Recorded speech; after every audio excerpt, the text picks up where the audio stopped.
विजय माल्या का बर्थ एक business family में हुआ था। विजय माल्या के फादर विट्ठल माल्या एक बिजनेसमैन थे, पर विजय माल्या की मेन कंपनीज यूनाइटेड ब्रेवरीज को विजय माल्या की फैमिली ने स्टार्ट नहीं किया था। उसे 1915 में थॉमस लिशमैन ने स्टार्ट किया था। विजय माल्या के फादर विट्ठल माल्या ने 22 साल की उम्र में यूनाइटेड ब्रेवरीज को ज्वाइन किया था और 1946 और 47 से मिस्टर विट्ठल माल्या ने यूनाइटेड ब्रेवरीज के स्टेक अक्वायर करना शुरू किया, यानी कि यूनाइटेड ब्रेवरीज में भागीदारी लेना शुरू किया। Mister Vitthal Mallya United breweries के पहले इंडियन डायरेक्टर बने और 1948 में विट्ठल माल्या यूनाइटेड ब्रेवरी के चेयरमैन बन गए। 1952 से विट्ठल माल्या ने ब्रेवरीज और डिस्टिलेशन बिजनेस को अक्वायर करना शुरू किया। धीरे धीरे विट्ठल माल्या ने polymer, battery, foods, pharma etcetera इन बिजनेसेस को भी उसमें ऐड किया। 1983 में जब विट्ठल माल्या की अचानक डेथ हो गई तो उसके बाद 27 ईयर का Vijay Mallya United breweries group का चेयरमैन बनता है। जब विट्ठल माल्या की डेथ हुई तब उनके बिजनेसेस का टर्नओवर करीब 350 करोड़ रुपए था। चेयरमैन बनने के बाद शुरुआत में विजय माल्या ने अलग अलग बिजनेसेस में अपना हाथ जमा कर देखा, जैसे कि इंजीनियरिंग, न्यूज़पेपर, केमिकल एटसेट्रा। उसमें मिले कुछ सक्सेसेस और फेलियर्स के बाद जल्द ही विजय माल्या को समझ में आया कि असली पोटेंशियल तो लीकर और बियर के बिजनेस में है, तो उसने अपना पूरा ध्यान लीकर और बियर के बिजनेस पर लगाया। यूनाइटेड ब्रेवरीज के पुराने लोग बताते हैं कि विजय माल्या बहुत हार्ड वर्किंग और एम्बिशियस था। विजय माल्या के under United breweries group liquor और बियर इन दोनों बिजनेस में तेजी से बढ़ने लगा। साथ ही विजय माल्या यूनाइटेड ब्रेवरीज के ग्लोबल एक्सपेंशन के लिए भी काम करने लगा। विजय माल्या अपनी मार्केटिंग स्किल से अपना ब्रांड ज़्यादा से ज़्यादा प्रमोट करना चाहता था और उसमें वो सक्सेसफुल भी हुआ। इंडिया में लीकर एडवर्टीजमेंट पर बंदी है, इसलिए विजय माल्या ने अपनी lifestyle, Kingfisher calendar, events and etcetera इन जैसी टेक्निक का यूज करके लोगों का ध्यान किंगफिशर की ओर अट्रैक्ट किया। जिस तरह से विजय माल्या ने अपने विलास और IPL टीम का नाम रखा था, उससे आपको विजय माल्या की मार्केटिंग स्किल के बारे में आइडिया आ जाएगा।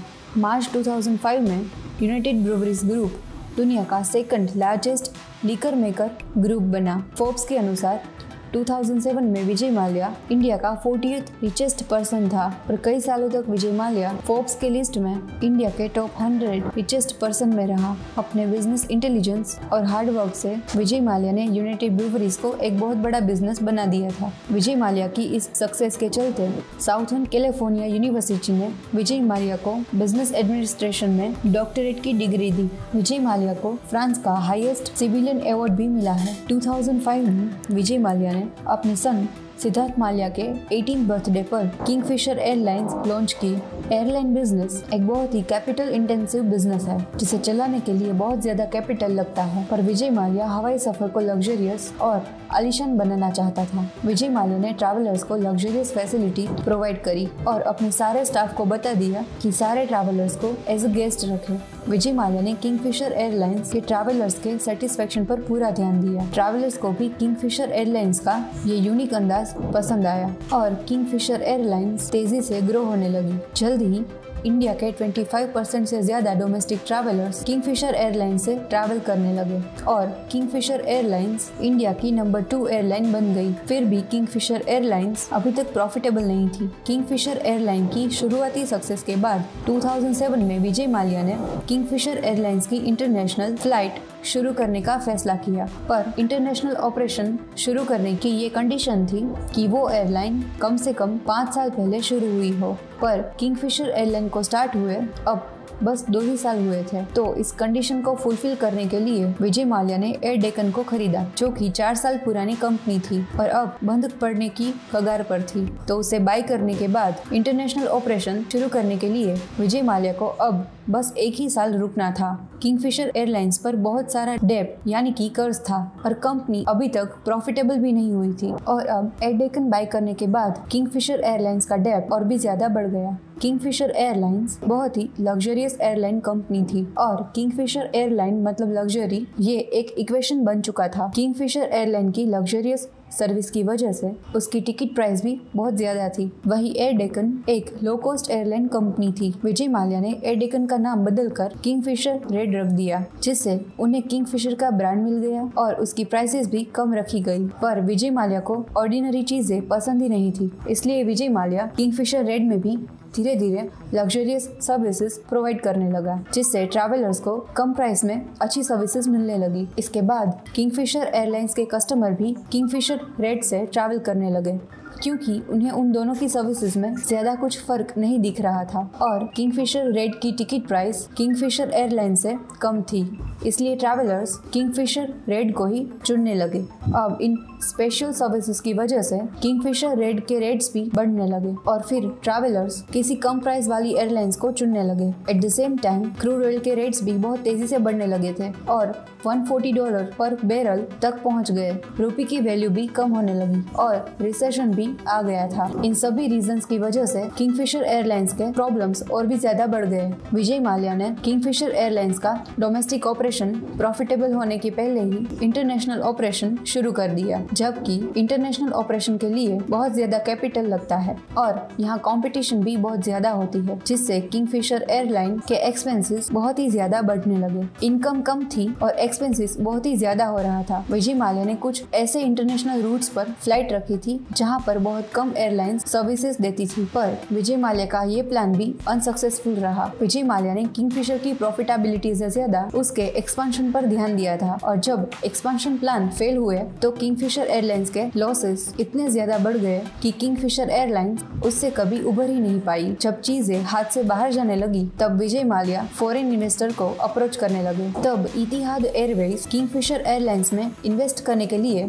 इंटरेस्टेड थी, पर उस टाइम सिविल एविएशन में FDI that is foreign direct investment allowed नहीं थी। फिर विजय माल्या ने FDI अलाउ करने के लिए गवर्नमेंट को रिक्वेस्ट भी करी, लेकिन उसका कुछ फायदा नहीं हुआ। इतिहाद एयरवेज भी गवर्नमेंट के FDI अलाउंस का वेट कर रही थी। इन सारे प्रॉब्लम्स के चलते पहले विजय माल्या ने किंगफिशर रेड बंद कर दी। वहीं किंगफिशर एयरलाइंस के एम्प्लॉइज को 7 महीनों से सैलरी नहीं मिली थी, जिसके बाद उन्होंने स्ट्राइक यानी कि हड़ताल की और फिर किंगफिशर एयरलाइंस का ऑपरेशन बंद हो गया। किंगफिशर एयरलाइंस के एम्प्लॉइज इस वजह से भी नाराज थे कि जब एम्प्लॉइज अपनी सैलरी के लिए हड़ताल पर थे तब विजय माल्या किंगफिशर कैलेंडर के लिए मॉडल्स के ऑडिशन ले रहा था। फिर दिसंबर 2012 में किंगफिशर एयरलाइंस का लाइसेंस रद्द हो जाता है और किंगफिशर का बिजनेस भी बंद हो जाता है। किंगफिशर एयरलाइंस बंद होने के कुछ ही दिन बाद गवर्नमेंट ने सिविल एविएशन में FDI को अलाउ किया। फिर इतिहाद एयरवेज ने जेट एयरवेज में इन्वेस्ट किया। एयरलाइन का बिजनेस बहुत ही कैपिटल इंटेंसिव बिजनेस है, जिसे चलाने के लिए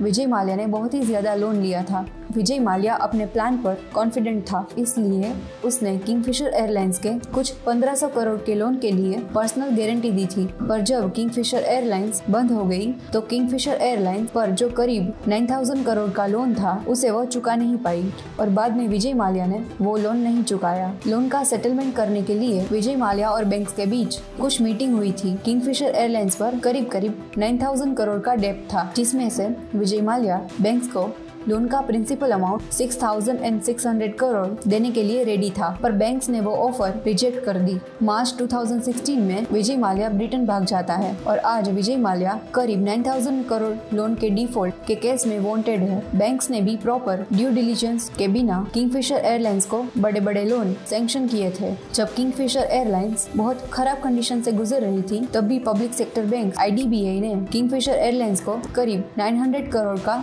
लोन दिया था। बाद में IDBI के उस मैनेजर को अरेस्ट कर लिया गया। जब तक किंगफिशर एयरलाइंस अच्छी चल रही थी तब तक तो सब कुछ ठीक था, पर जैसे ही प्रॉब्लम्स आने लगे तो किंगफिशर एयरलाइंस लड़खड़ाने लगी। किंगफिशर एयरलाइंस के पास स्ट्रॉन्ग मैनेजमेंट नहीं था जो कि इस प्रॉब्लम्स को टैकल कर सके और उस पर सॉल्यूशन निकाल सके। एयरलाइन इंडस्ट्री में प्रॉफिट मार्जिन बहुत कम होती है और एयरलाइन कंपनीज को प्रॉफिट में चलाने के लिए बहुत ही ज्यादा एफर्ट्स लगते हैं। एयर इंडिया एक गवर्नमेंट ओन्ड एयरलाइन कंपनी है जिसके पिछले 10 साल के losses you can see here. Year. Air India कई सालों से लगातार लॉसेस में चल रही है और सालाना 2-3 हजार करोड़ के लॉसेस, ये तो एयर इंडिया के लिए मामूली बात है। इन लॉसेस के चलते गवर्नमेंट को कंटिन्यूअसली एयर इंडिया को फंड प्रोवाइड करना होता है और ये अमाउंट किंगफिशर एयरलाइंस की लोन अमाउंट से कई गुना ज्यादा है। जिस तरह हम स्कैम्स और फ्रॉड के खिलाफ आवाज उठाते हैं, उसी तरह इन चीजों के खिलाफ भी हमें आवाज उठाने की जरूरत है, क्योंकि पैसा तो आखिर हम सब टैक्स पेयर का ही है। So I hope you guys like this case study. Stay tuned for the next one. अगर आपको ये वीडियो पसंद आई है तो इस वीडियो को लाइक एंड शेयर करें और आगे ऐसे ही इन्फॉर्मेटिव केस स्टडीज देखने के लिए हमारे चैनल को सब्सक्राइब करें। Press the bell icon to get all the notifications. Short videos देखने के लिए हमें इंस्टाग्राम पे फॉलो करें। हाथ बढ़ाओ, व्यापार बढ़ाओ। डाउनलोड फायदे प्रो नाउ।